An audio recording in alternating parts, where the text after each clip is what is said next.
Direct গাড়ী line লাগি গৈছে সাতগাঁৱৰ মিলিটাৰী কেম্পেদি এনেকৈ অনাপুৰ গৈ আছিলোঁ। হাতী এটা আছে বোলে, লৰচৰি কৰা নাই হাতীটো, আপোনালোকক দেখাই আছিলোঁ এই দেখিছেনে হাতীটো, ৰাস্তাটো পূৰা ব্লক কৰি ৰাখিছে। বনৰীয়া হাতী সাতগাঁৱৰ পৰা এনেকৈ সোণাপুৰ গৈ আছিলোঁ। ইফালৰ পৰা মানুহবিলাক আহিব পৰা নাই, ইফালৰ পৰা যাব দিয়া নাই। গজৰাজে পূৰা মেইন ৰাস্তাটোতে আছে, কি কৰিব এতিয়া মানুহবিলাকে।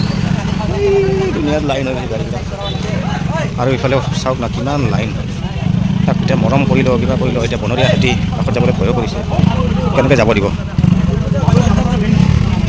মানুহবিলাকৰ কাম ৰখাই দিছে।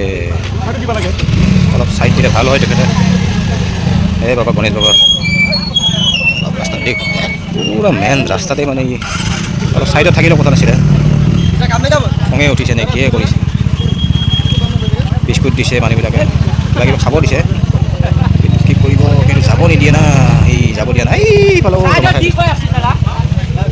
দেখিছেনে, এইফালে দেখিছেনে কেনেকৈ মানুহবিলাক হেৰি হৈ গৈছে, লাইন লাগি গৈছে, যাব নিদিয়ে এতিয়া।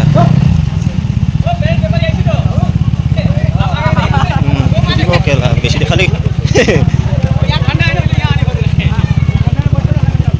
খঙাল হাতী নহয়, কাৰণ ইয়াৰ মানুহবিলাকে মৰম কৰে না, কিবা কিবি দিয়ে খাবলৈ। তাৰ ভোক লাগিছে চাগে, সেইকাৰণে কিবা এটা খাব বিচাৰিছে।